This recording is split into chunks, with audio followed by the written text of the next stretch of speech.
नमस्कार दोस्तों, ईडुको सीरीज में मैं सुभाष आपको फिर से स्वागत करता हूं। आज हम लोग देखेंगे विभाजन सूत्र। और इस विभाजन सूत्र को देखने से पहले आप लोग अगर दूरी सूत्र नहीं देखे हैं तो सबसे पहले उस दूरी सूत्र के पिछले वीडियो को देख ले और तब जाकर यह विभाजन सूत्र से संबंधित सवाल समझ में अच्छा से आएगा। दूरी सूत्र या किसी भी पिछले हर एक टॉपिक के लिए प्ले लिस्ट बना दिया गया है। आप प्ले लिस्ट में जाकर आसानी से चेक कर पाएंगे कि वह पूरे A to Z कौन कौन इसके पहले सिलेबस में टॉपिक पढ़ना था, क्योंकि उसको बिना पढ़े इसको पढ़ना थोड़ा सा अच्छा नहीं समझ में आता है। देखिए, ध्यान देना है कि यह विभाजन सूत्र मुख्यतः दो प्रकार के होता है। विभाजन का मतलब होता है दो टुकड़ा में बांट देना। विभाजन का अर्थ होता है यानी कि विभाजित कर देना, तोड़ देना, बांट देना। जैसे में कि देखिए, तो विभाजन सूत्र दो तरीका से हो सकता है। एक होता है अंतः विभाजन और एक होता है बाह्य विभाजन। बाह्य विभाजन तो अंतः विभाजन के नाम से ही स्पष्ट है कि अंतः का मतलब अंदर, यानी कि जब कोई ऐसा विभाजन जो कि अंदर से होता है तो उसे अंतः विभाजन कहा जाता है, और जब वह विभाजन कोई बाहर से होता है तो उसे बाह्य विभाजन के नाम से जाना जाता है। जैसे कि यहाँ देखिए, एक कोई दूरी सूत्र में बताया गया था कि मान के चलिए कि दो बिंदु है, एक यहाँ है और एक यहाँ है। तो निर्देशांक बिंदु को x और y से सूचित किया जाता है और यहाँ भी x और y से सूचित कर दिया जाएगा। तो इसके बीच के दूरी को d का मान निकालने के संबंध में तो बताया गया था। आज हम लोग सीखने वाले हैं विभाजन सूत्र। तो यह पहला बिंदु है, इसीलिए क्या मान लीजिए कि यह a और b है, विभाजन इसको कर रहा है। तो यहाँ क्या है कि पहला बिंदु है, इसीलिए इसको x1 और y1 से सूचित कर दिया जाता है, और यह दूसरा बिंदु है, इसीलिए इसको x2 और y2 से सूचित कर दिया जाता है। तो एक ऐसा भीतर का बीच में ऐसा बिंदु जिससे कि इस पूरे रेखा को दो भागों में बांट देता है, तो इस तरह से एक इधर टुकड़ा हो जाता है और एक इधर टुकड़ा हो जाता है। तो इसी तरह से यहाँ जो कोई भी बिंदु होगा इसको भी तो कोई ना कोई निर्देशांक से सूचित करना होगा। तो इसे हम लोग x y से सूचित करते हैं, और इस बिंदु से इधर जो एक लंबाई बन रहा है, इस तरह से इसके इधर वाले को m1 और इसके इधर वाले को m2 से सूचित कर दिया जाता है। किसी किसी किताब में आपको हो सकता है कि यह पहला बिंदु से हो सकता है कि जहां से विभाजित कर रहा है तो इसको m और इधर वाले को n से सूचित करता है, लेकिन रियल में m1 और m2 से सूचित करने में अच्छा भी लगता है और समझ में तो नहीं ज्यादा अच्छा से आता है। देखिए, तो यहाँ विभाजन सूत्र, यहाँ जो यह x और y का मान है ना, तो इसी x और y का मान निकालने के लिए एक सूत्र बन जाता है। यानी कि इस x का मान निकालने के लिए क्या होगा कि एक यहाँ बन जाता है यह m1 और x2। देखिए, पहले लिखना है m और यहाँ सूत्र बन रहा है x का मान, तो m1 और x2 प्लस में कह सकते हैं m2 x1 बटा यहाँ हो जाएगा यह m1 प्लस में m2। यह क्या है, इसका x का मान आया और यहाँ y का मान इसके लिए, मतलब यह x का मान ज्ञात करने के लिए यह सूत्र बन जाता है m1 x2 और प्लस में m2 और x1। यानी कि देखिए, नमनी याद रखना है 1 और 2, पहले आएगा 1 उसके बाद आएगा 2। उस चाहे कह सकते हैं कि उसके बाद वाला कंडीशन में क्या होता है, 2 पहले और बाद में 1, यानी कि m x, यहाँ भी m और x, लेकिन क्या हो जाएगा कि यहाँ 1 2 और यहाँ 2 1 और यहाँ फिर नीचे m वाला चलता है, तो m1 और m2 यह याद रखना बहुत जरूरी है। फिर इसी तरह से y का मान निकालने के लिए हम लोग कह सकते हैं एकदम सेम टू सेम वही बात, m1 y2, यानी कि यहाँ x के जगह पर चल रहा था सूत्र निकालने के लिए तो x रख रहे थे और y का मान निकालना है तो y रखेंगे। प्लस में कह सकते हैं कि m2 y1 बाटा में हो जाएगा m1 प्लस में m2। इसी को कोई कोई कह देता है कि अगर x का मान निकालना है तो x बराबर स्पेशल लिख दिया जाता है m1 x2 प्लस में m2 x1 बाटा m1 प्लस में m2। और अगर इसी तरह से यह y का मान जो कि यह x का मान यह हो गया और यह y का मान यह हो गया तो इस तरह से x का मान तो यह इतना सूत्र हो गया x का मान इसका मान निकालने के लिए और यह y का मान निकालने के लिए सूत्र बन जाता है m1 y2 प्लस में m2 y1 बाटा में हो जाएगा m1 प्लस में m2। यानी कि जब यह बीच वाला बिंदु में y का मान निकालना होता है तो इस सूत्र को लगा दिया जाता है और जब x का मान निकालना होता है तो इस सूत्र को लगा दिया जाता है। इसी सूत्र को ही विभाजन सूत्र के नाम से जाना जाता है। अब देखना है हम लोगों को बाह्य विभाजन क्या होता है। मुख्य रूप से क्लास 10th के अंदर अंतः विभाजन के बारे में ही पढ़ना है। बाह्य विभाजन सिलेबस में नहीं है लेकिन फिर भी थोड़ा सा देख लिया जाए।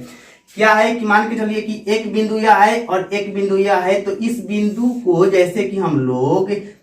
x1 और y1 से सूचित कर दिया जाता है, पहला बिंदु है, और यह दूसरा बिंदु है तो x2 और y2 से सूचित कर दिया जाता है। तो इसके भीतर कोई एक ऐसा बिंदु इसमें लिया गया था जो कि उसको अंदर से जाकर विभाजन करने का काम कर रहा था, इसीलिए इसको अंतः विभाजन कहा गया और अंतः विभाजन से ही संबंधित सवाल पूछा जाता है। और इसमें अब देखना है कि बाह्य विभाजन में क्या होता है कि इसी रेखा पर एक बाहर से कोई एक ऐसा बिंदु, जैसे कि मान लीजिए कि यहाँ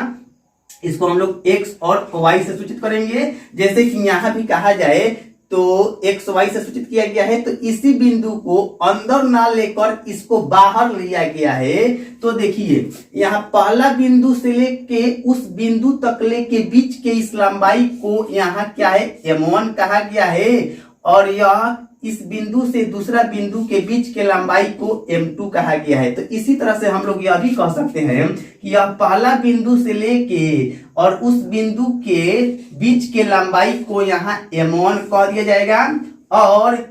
उस दूसरे बिंदु से लेके और वह जो मध्य मतलब कि उस बिंदु का जो विभाजन करने वाला है तो उसके बीच के लंबाई को m2 से सूचित किया जाता है। तो यहाँ भी x का मान निकालने के लिए सेम टू सेम वही सूत्र लग जाता है, खाली यहाँ प्लस के जगह पर माइनस बन जाता है। यानी कि x का मान इस तरह से निकालने के लिए इसका मान निकालने के लिए रिलेशन बन जाता है वही m1 x2 और जैसे कि यहाँ प्लस होता है तो यहाँ बन जाता है माइनस और यहाँ हो जाएगा m2 x1 बटा m1 प्लस में m2। यह बाह्य विभाजन के लिए x का मान हो गया और इसी तरह से y का मान निकालना होगा तो कह सकते हैं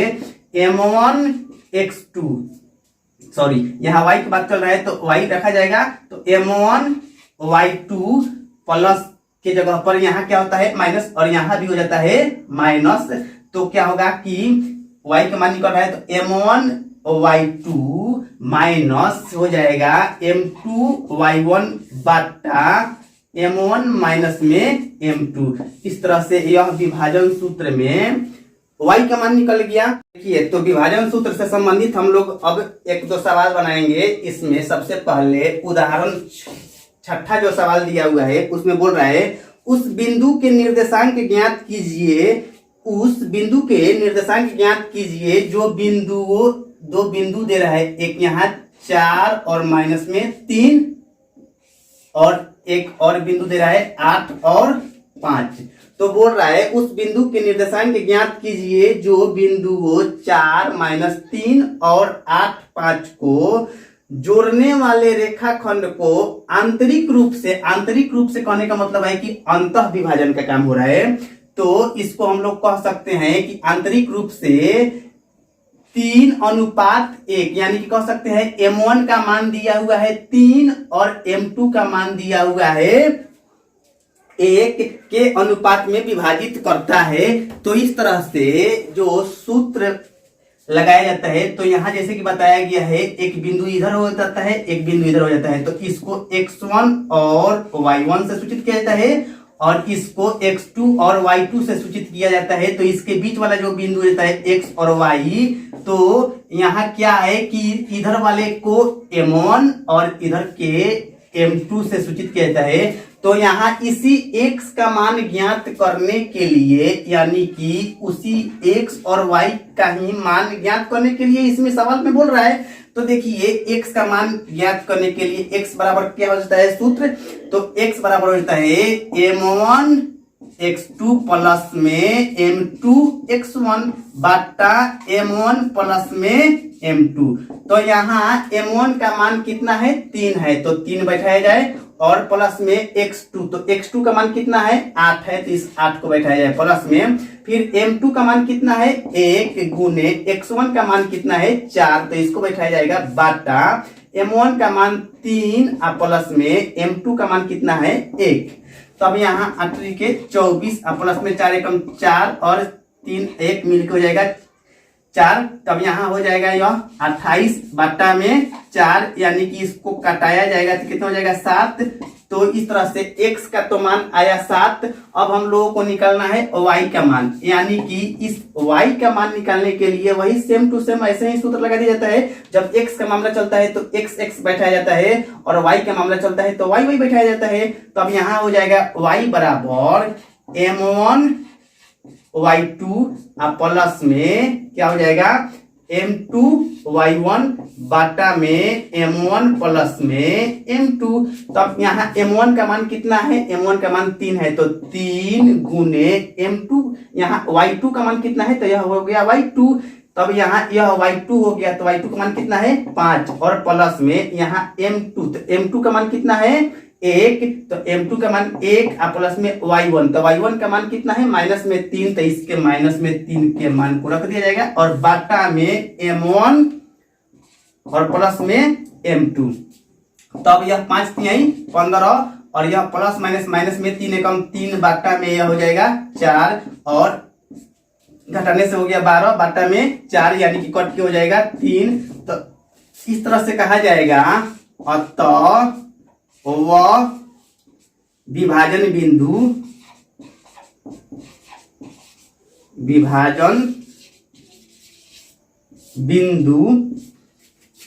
x और y के रूप में लिखा जाता है। तो x का मान आ गया 7 और y का मान आ गया 3। देखिए अब हम लोग बनाएंगे उदाहरण 7। इसमें दे रहा है बिंदु -4 6 बिंदुओं a का मान दे रहा है और b का मान दे रहा है को जोड़ने वाले रेखाखंड को किस अनुपात में विभाजित करता है। यानी कि कह सकते हैं कि कोई भी दो बिंदु अलग अलग है। एक बिंदु यहाँ a के लिए है, निर्देशांक बिंदु a का मान है माइनस में 6 और 10 और यहाँ b के लिए इसका मान कितना है 3 और माइनस में 8।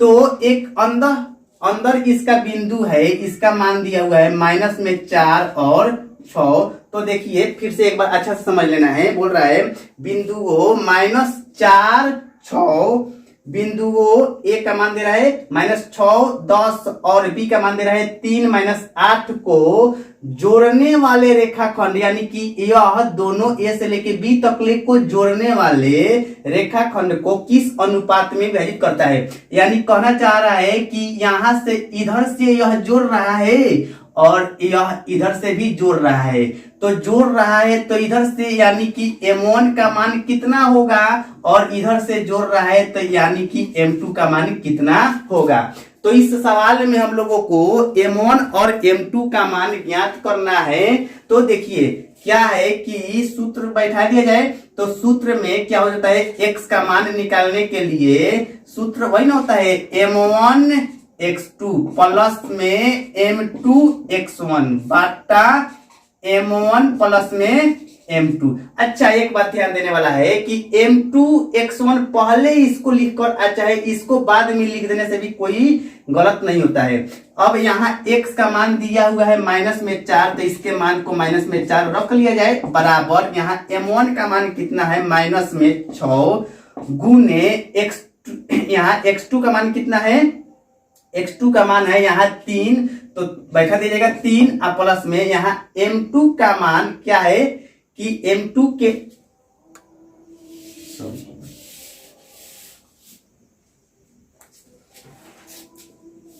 यहाँ x का मान कितना है माइनस में 4 बराबर m1 का तो मान निकालना है, तो m1 प्लस में x2 का मान यहाँ कितना है 3 प्लस में क्या है कि यहाँ m2 का मान, इसका भी मान तो निकालना है, m2 इंटू x1 का मान कितना है माइनस में 6, तो माइनस में इसका 6 बैठाया जाएगा और बाटा में यहाँ m1 और m2 यहाँ भी निकालना है, तो कह सकते हैं m1 प्लस में m2। अब इसको क्रॉस मल्टीप्लाई कर दिया जाए, तिर्यक गुना किया जाएगा, तो यानी कि हो जाएगा माइनस में 4m1 और फिर प्लस माइनस माइनस में 4m2। अब इधर से इसको गुना किया जाएगा तो बराबर हो जाएगा 3m1 और यहाँ प्लस माइनस माइनस में 6m2। अब क्या हो जाएगा कि m1 को एक साइड और m2 को एक साइड कर दिया जाए, तो यह माइनस में 4m1 और यह जो प्लस में 3m1 है तो इधर आएगा तो हो जाएगा माइनस में 3m1 बराबर यह प्लस, इधर माइनस में 6m2 है तो इधर माइनस से यह प्लस में हो जाएगा 4m2, तब इसका मान हो जाएगा यह माइनस में 4m1 और माइनस में 3m1, जब जुट जाएगा तो हो जाएगा माइनस में 7m1 बराबर यह माइनस में 6m2 और प्लस में 4m2 यानी कि माइनस में 2m2। इस तरह से क्या हो जाएगा कि यह माइनस माइनस दोनों साइड के चिन्ह को कटाया जा सकता है और अनुपात तैयार किया जाएगा। यहाँ हो जाएगा m1 बाटा, अगर इसको m2 जो इधर है तो इसको बाटा में लेकर आइएगा तो हो जाएगा m2, तो यह तो 2 का 2 और इधर से हो गया बाटा में चल जाएगा 7। तब कहा जाएगा कि अतः वह अनुपातिक मान कितना आ गया है 2 अनुपात, यानी कि बाटा कही चाहे अनुपात कही बात एक ही होता है, तो 2:7। इसके बाद हम लोग देखेंगे उदाहरण 8। उदाहरण 8 वाला सवाल दिया हुआ है बिंदुओं A और B, A का मान एक अलग और B का मान अलग दिया हुआ है, तो यहाँ कह दीजिए कि यह A हो गया और इसको कह दीजिए कि B हो गया। तो यहाँ A का मान दिया हुआ है 2-2 और B का मान दे रहा है माइनस में 7 और 4 को जोड़ने वाले रेखाखंड को सम त्रिभाजित करने वाले बिंदुओं के निर्देशांक ज्ञात कीजिए। यानी कि कह सकते हैं जैसे कि इसको हम लोग A और इसको B कह देंगे, तो इसको सम त्रिभाजित कर रहा है। सम त्रिभाजित करने का मतलब है कि यहाँ समान 3 भागों में बांट दिया जाएगा। देखिए तो सम त्रिभाजित होने का मतलब हो गया कि कहा जा सकता है कि A से लेके B तक जो भुजा यानी कि यह लंबाई दिया हुआ है, तो इस लंबाई को समान 3 भागों में बांटा जाएगा, तब इस स्थिति को सम त्रिभाजित होना कहा जाएगा। तो इसको A B, इसको हम लोग C और इसके लिए D कह सकते हैं। तो देखिए A से लेके यहां से यहां तकले का मान 1 आएगा और यहां से यहां तकले का भी मान 1 आएगा और यहां से यहां तकले का भी मान 1 आएगा, तभी तो कहा जाएगा कि सम त्रिभाजित हो रहा है। सम त्रिभाजित होने का अर्थ होता है कि समान भागों में बांट देना। तो यहाँ क्या है कि अगर बिंदु हम एक यहाँ C वाला बिंदु के लिए मान निकालना होगा, तो इस बिंदु के लिए ध्यान देना है कि इधर से यह बिंदु C के लिए इधर से हो जाएगा 1 और इधर से हो जाएगा 2, यानी कि इस स्थिति के लिए M1 का मान हो जाएगा 1 और M2 का मान हो जाएगा 2। अब इसी तरह से कह सकते हैं कि बिंदु जब D का इसका निर्देशांक बिंदु निकालना होगा, तो इसके लिए इधर से हो जाएगा 2 टुकड़ा यानी कि 2 हिस्सा और इधर से हो जाएगा 1 हिस्सा। तो कहा जा सकता है कि इसका मान निकालने के लिए M1 का मान 1 और M2 का मान 2 और इसका मान निकालने के लिए M1 का मान 2 और M2 का मान 1। तो सबसे पहले हम लोग C का मान निकालेंगे, तब कहा जाएगा कि बिंदु C के लिए, बिंदु C के लिए यानी कि इसका पहले मान निकाला जाए तो C के लिए x का मान निकालने के लिए कह सकते हैं क्या, m1 x2 प्लस में यहाँ क्या हो जाएगा m2 x1 बटा m1 प्लस में m2। तब इसका मान निकालने के लिए बिंदु C के लिए बोले हैं कि m1 का मान इस स्थिति में 1 हो जाएगा गुने x2 का मान कितना है माइनस में 7, तो माइनस में 7 प्लस में m2 का मान यहाँ क्या है कि m2 का मान इधर इस स्थिति में 2 हो जाएगा इंटू x1 का मान यहाँ कितना है 2, तो इसको बैठाया जाएगा और बाटा में m1 का मान इधर से 1 और प्लस में m2 का इधर से मान हो जाएगा 2। तब इसका मान यह माइनस में 7 एकम 7 और यह प्लस प्लस प्लस में हो जाएगा 4 और बाटा में हो जाएगा 3, यानी कि माइनस में 3 बाटा में 3, तो यह कट के हो गया माइनस में 1। अब इसी तरह से क्या होगा कि जैसे कि हम लोग x का इसका यानी कि बिंदु इसके लिए x और y तो आएगा ही, तो x का मान निकल गया और इसी तरह से बिंदु इस D के लिए भी x और y होगा, तो इसका x तो निकला, अभी इसी का y निकलना है, तो y बराबर कह सकते हैं क्या, वही सूत्र लगा दिया जाएगा, सूत्र m1 y2 प्लस में m2 y1 बाटा में हो जाएगा m1 प्लस में m2। तब यहाँ इस स्थिति में यानी कि इसी का मान निकल रहा है y वाला, तो y का मान निकालने के लिए m1 का मान 1 इंटू y2 का मान कितना हो जाएगा, यहाँ y2 का मान हो जाएगा 4 और प्लस में m2 का मान इस स्थिति में कितना है m2 है, इसके लिए 2 इंटू y1 कितना है, तो y1 यहाँ माइनस में 2 है, तो माइनस में 2 बटा m1 का मान इधर से हो गया 1 और प्लस में m2 इधर से हो गया 2, तब कितना हो जाएगा यह 4 और यहाँ प्लस माइनस माइनस में यह भी हो जाएगा 4 बटा में 3, यानी कि 0 बटा 3 का अर्थ हो जाएगा 0। तो देखिए हम लोग अभी बिंदु इसका C का मान निकाले और इसके लिए कह सकते हैं बिंदु C का निर्देशांक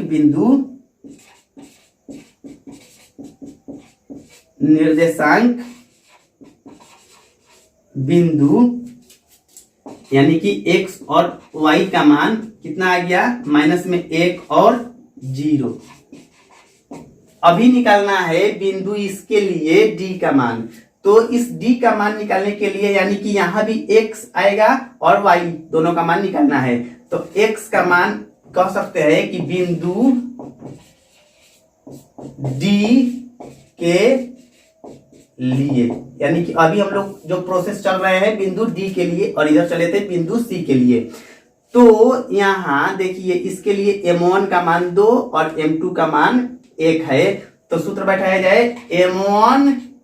x2 प्लस में m2 x1 बटा m1 प्लस में m2। यहाँ क्या हो जाएगा m1 का मान इसके लिए 2 इंटू x2 का मान कितना है माइनस में 7 प्लस में यहाँ m2 का मान कितना है 1 इंटू x1 का मान कितना है 2, तब इसको रखा जाएगा 2 बाई m1 का मान कितना है 2 प्लस में m2 का मान कितना है 1, तब कितना हो जाएगा यहाँ माइनस में 7 दूनी 14 और यहाँ प्लस में 2 एकम 2 बट्टा में हो जाएगा 3, तब इसका मान माइनस में 12 बट्टा 3, इसको कटा दिया जाएगा तो कितना हो जाएगा माइनस में 4। अब क्या है कि इसी तरह जैसे कि इसका भी x का मान निकाले हैं हम लोग, तो y का भी मान निकाला जाएगा, तो y बराबर सूत्र सेम टू सेम लगा दिया जाएगा, क्या हो जाएगा m1 y2 प्लस में m2 y1 बट्टा में हो जाएगा m1 प्लस में m2। तब यहाँ इस स्थिति के लिए m1 का मान कितना है 2 है, तो 2 बैठाया जाए 2 और y2 का मान कितना है y2 का मान यहाँ 4 है, तो 4 बैठाया जाएगा और प्लस में फिर से m2 चाहिए। तो इसी स्थिति के लिए m2 का मान कितना है, 1 इंटू y1 का मान। तो y1 का मान तो यही है -2, तो इस तरह से -2 और बाटा में m1 का मान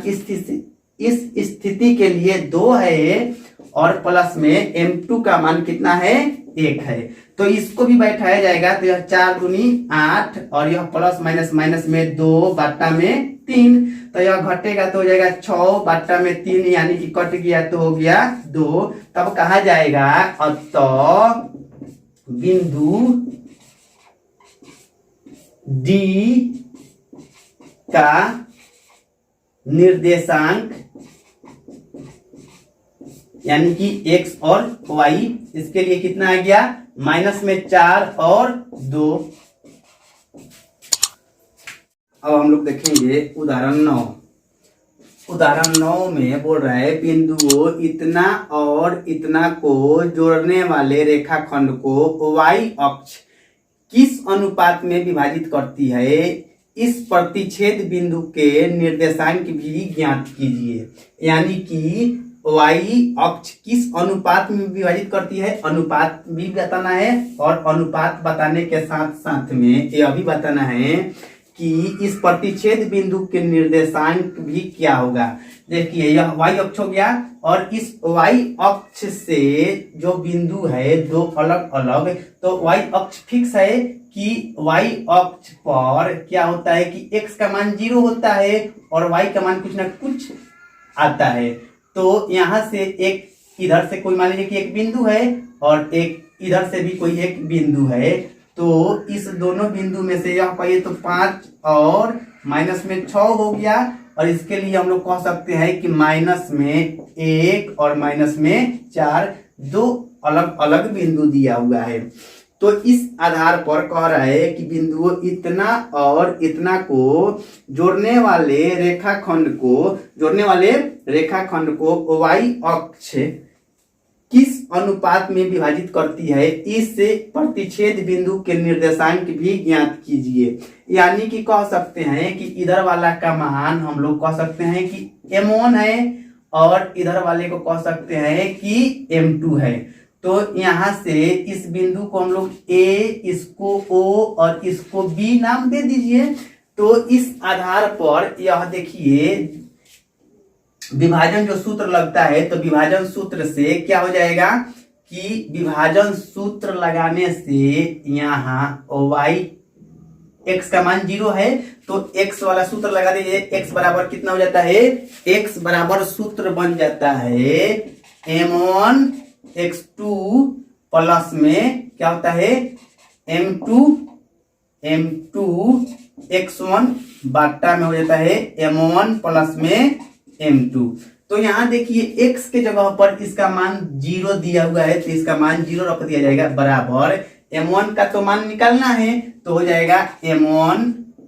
और इंटू x2 का मान यहाँ कितना हो जाएगा, x2 का मान -1 तो -1 प्लस में यहाँ m2, तो m2 का भी मान निकालना है तो हो जाएगा m2 इंटू x1। तो x1 का मान कितना है, 5 है तो 5 और बाटा में m1 का तो मान निकालना है और m2 का भी मान निकालना है तो हो जाएगा m1 प्लस में m2। अब यह तिर्यक गुना हो जाएगा तिरछा तो कितना हो जाएगा 0 बराबर यह माइनस में m1 और प्लस में यहाँ कितना हो जाएगा 5m2। अब साइड को चेंज कर दीजिए तो यह हो जाएगा माइनस में है तो इधर आएगा तो हो जाएगा प्लस में m1 बराबर में कितना हो जाएगा 5m2। अब क्या हो जाएगा अनुपात तैयार करने के लिए m1 बाटा में हो जाएगा m2 बराबर 5 और यह गुना में कुछ नहीं है तो मान के चलिए कि बाटा में है तो कहा जाएगा कि m1 अनुपात m2 बराबर 5:1। यानी कि यह तो आया उसका अनुपातिक मान और इसी अनुपातिक मान यानी कि m1 और m2 का मान ज्ञात हो गया। यहाँ से यह हो गया m1 का मान 5 और m2 का मान हो गया 1। तो इस आधार पर उस y का भी मान निकालना है यानी कि इस निर्देशांक बिंदु का मान ज्ञात करना है। तो यह x का तो मान पहले से ही पता है और y का मान निकालना है तो y के मान बैठा दिया जाएगा। y बराबर क्या होता है सूत्र, m1 y2 प्लस में हो जाएगा m2 y1 बट्टा में हो जाएगा m1 प्लस में m2। तब यहाँ क्या हो जाएगा कि अब इस तरह से पहले इसको चाहते कि हम पहले ही y का मान निकाल ले, तो m1 m2 का मान पता नहीं था, लेकिन अब यहाँ से m1 और m2 का मान पता हो गया, तो इसको आसानी से बैठा दिया जाएगा और इसका मान निकल जाएगा। तो m1 का मान कितना हो गया 5 गुने y2 का मान कितना है माइनस में 4 और प्लस में m2 का मान कितना है 1 इंटू y1 का मान कितना है माइनस में 6 बटा यह m1 का मान कितना हो जाएगा 5 और प्लस में इसका मान हो गया 1। तो यह 5 के 20 प्लस माइनस माइनस में 20 हो जाएगा और यह प्लस माइनस माइनस में कितना इसका भी मान आ गया 6। तब इस तरह से और बट्टा में यह हो जाएगा 6, तब यह जुट जाएगा कितना हो जाएगा माइनस में 26 बट्टा में 6, तब इसको कटाया जाएगा 2 से, तो हो जाएगा 13 और बट्टा में 3, तो यानी कि माइनस में 13 बट्टा में 3। तब कहा जाएगा अतः वह बिंदु कितना हो जाएगा x और y, तो x का तो मान पहले से ही इसका 0 है और y का मान आ गया माइनस में 13 बट्टा 3।